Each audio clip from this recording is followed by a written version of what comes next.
So ముందు నుంచి వాళ్ళకి అలవాటు ఉంది కాబట్టి ఒక 2-3 monthsలో వాళ్ళు కోపప్ చేయగలుగుతారు.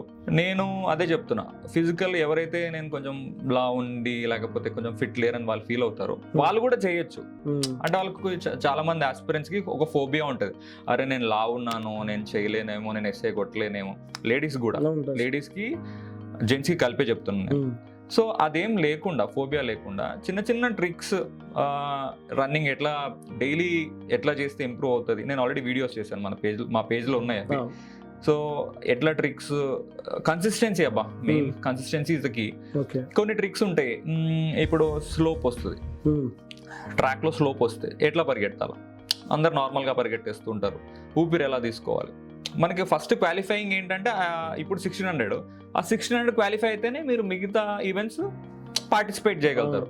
సో అది నాకౌట్, అది పోతే ఇంకా అది మిగతావన్నీ పోయినట్టు, ఎగ్జిట్ అయ్యి. ఇంకా ఫస్ట్ ఆ 1600 కొట్టాలి. మా టైంలో 800, మేము 800 కొట్టకపోతే అవుట్, మిగతా దాంట్లో మీకు ఛాన్స్ ఉండదు. సో అది నాకౌట్ స్టేజ్ అన్నట్టు. సో అది చాలా ఇంపార్టెంట్ కాబట్టి మీరు రోజు కన్సిస్టెన్సీ, లైక్ కొంచెం కొంచెం పరిగెడుతూ, ఏముంది ఇప్పుడు ఎవరైనా మనలో ఎవరైనా మీరు పరిగెట్టడం స్టార్ట్ చేశారు, ఈ రోజు ఒక 100 meters పరిగెట్టారు అనుకోండి, రేపు ఖచ్చితంగా 150 పరిగెడతారు, ఎందుకంటే 100 అలవాటు అయిపోయింది మీకు. సో అట్లా 150, 200, 1 km, 2 km, ఆల్మోస్ట్ 600 వరకు వచ్చేస్తారు. లైక్ 3 km, 5 km కూడా కొడుతుంటారు, లైక్ 1 month వరకు అట్లా ప్రాక్టీస్ చేసుకుంటూ ఉంటే. బట్ చిన్నది ఏంటంటే డైలీ కొట్టకూడదు, అట్లీస్ట్ బాడీకి వీక్లీ 2 days అయినా రెస్ట్ ఇవ్వాలి.